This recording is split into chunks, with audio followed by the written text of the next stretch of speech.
8 dzień października 2014 roku był dniem dla polskiego sportu bilardowego szczególnym. W siedzibie Polskiego Komitetu Olimpijskiego odbyła się specjalna konferencja poświęcona bilardowi. Na zaproszenie władz PZBIL do stolicy przyjechali samorządowcy, działacze bilardowi, młodzi adepci tego sportu z całego kraju. Zjawili się także parlamentarzyści i przedstawiciele Ministerstwa Sportu i Turystyki oraz Polskiego Komitetu Olimpijskiego. Wszystko pod hasłem Bilard sportem wszystkich 6, 16, 60. Myślę, że Centrum Olimpijskie jest najfajniejszym, najciekawszym miejscem, w którym akurat się powinien ogniskować sport. To też zaprosiliśmy kluby, zaprosiliśmy działaczy, zaprosiliśmy tych, którzy wspierają również samorządowców do udziału w tej konferencji, chociaż jak wiemy ona nie miała stricte takiego charakteru konferencyjnego, długich wystąpień, elaboratów, czegoś takiego. Bardziej chcemy pokazać, jak naturalnie to wszystko się rodzi, w jaki sposób bilard automatycznie i płynnie łączy tych wszystkich, którzy mają 6, tam 16 czy 60 lat. Słowo konferencja rzeczywiście nie oddaje tego, co się w pięknych wnętrzach Centrum Olimpijskiego działo. Niemal na każdym kroku przełamywano konwencje promocji i przedstawiania sportu. Zaczęło się od wspólnego, jednoczesnego rozbicia bil na 4 stołach, czego dokonali reprezentanci wszystkich kategorii wiekowych obecnych w promocyjnym haśle, czyli 6, 16, 60. 3, 4. Brawa, szanowni państwo. Naszą konferencję możemy teraz już oficjalnie rozpoczynać. Czas gościom umilał kielecki artysta i bilardzista Ziemowit Janaszek, który zaśpiewał piosenkę, do której napisał muzykę, a słowa ułożył Emil Paliwoda. Tytułu Billiards for Everyone tłumaczyć chyba nie trzeba.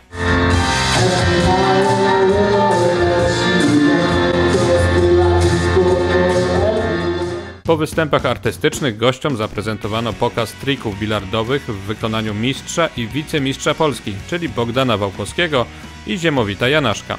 Potem dzieci i młodzież mieli okazję podpatrywać mistrzów, pytać o tajniki wykonywania trików, a nawet zmierzyć się z nimi. Nawet próbowałam niektóre wykonywać. No i jak ci szło? No, mam pucharek.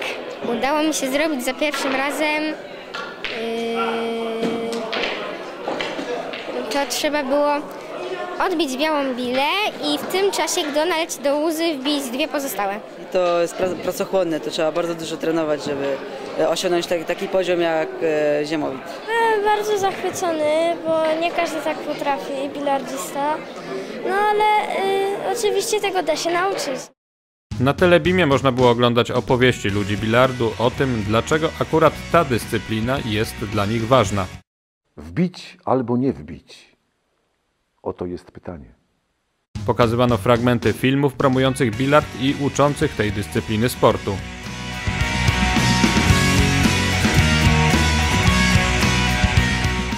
Słowem, obrazem i dźwiękiem, a także bilardowym pokazem prezentowano najlepsze strony polskiego sportu bilardowego.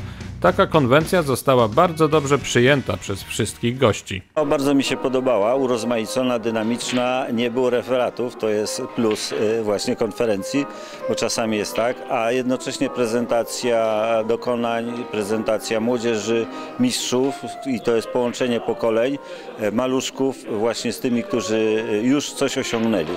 To jest bardzo fajna konwencja. Jestem pod wrażeniem, tu już wszystko było, natomiast chyba jeszcze nigdy podczas konferencji różnych związków sportowych nie było pokazu tej gry. Jednym z gości konferencji był właśnie dyrektor Muzeum Sportu Tomasz Jagodziński. Był gościem, ale i gospodarzem, bo muzeum mieści się przecież w gmachu Polskiego Komitetu Olimpijskiego.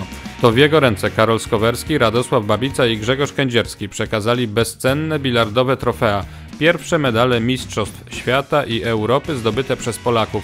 W miejscu, gdzie są najcenniejsze pamiątki polskiego sportu, nie może przecież zabraknąć tych bilardowych. Do tej pory bilard był jedną chyba z 17 dyscyplin sportowych, których nie było na ekspozycji stałej Muzeum Sportu tutaj w Centrum Olimpijskim. Mam też nadzieję, że znajdzie miejsce na ekspozycji stałej, tak żeby wszyscy zwiedzający mogli wiedzieć, że jest taka dyscyplina sportu.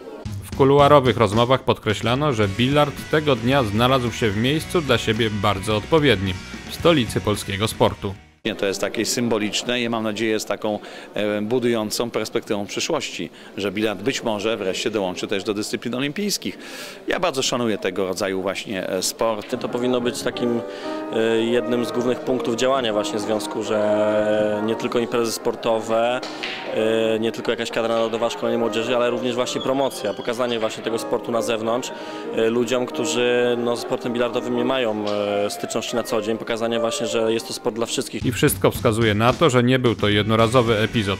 Władze polskiego bilardu bardzo liczą na przyjęcie do grona członków Polskiego Komitetu Olimpijskiego. Każdy sport powinien się znaleźć kiedykolwiek w takim miejscu jak siedziba Polskiego Komitetu Olimpijskiego. My nie jesteśmy jeszcze sportem olimpijskim, mamy swoją Olimpiadę Sportów Olimpijskich World Gamesy, które w 2017 roku, przypomnę, odbędą się we Wrocławiu, ale jesteśmy pełnowartościową dyscypliną sportu.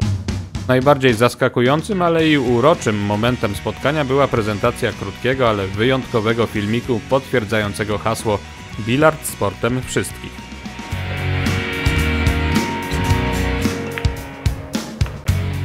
Ten bardzo młody dżentelmen to syn Karola Skowerskiego. Tata nie krył dumy i wzruszenia z pierwszej filmowej roli potomka. Ma na imię Jaś, ma ponad 2 lata, dokładnie 4 miesiące.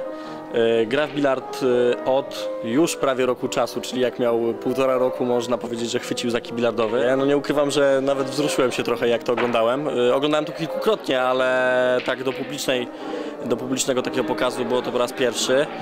Nie ukrywam, że właśnie się wzruszyłem. Niemniej rozgorzała dyskusja, czy aby film nie jest komputerowo zmanipulowany, ale większość odbiorców wierzyła, i słusznie, w prawdziwość przekazu. Nie to jest prawdziwe, i bardzo fajnie, że już od najmłodszych lat się tak jakby zapoznaje z bilardem. Pamiętam, jak ja była mała, jak ja wchodziłam na stół, żeby coś wbić, bo nie dosięgałam. Czasem coś wyszło. To jest możliwe. Ja myślę, że to jest możliwe. Ale ten chłopczyk ma dopiero 2 lata. Tak, ale w sumie też niby ma 2 lata, ale potrafią niektórzy ludzie tak właśnie robić. Myślę, że to był fotomontaż. Film można oglądać na kanale Polskiego Związku Bilardowego na YouTube, a w samego bilarda można zagrać wszędzie i może to robić każdy w każdym wieku.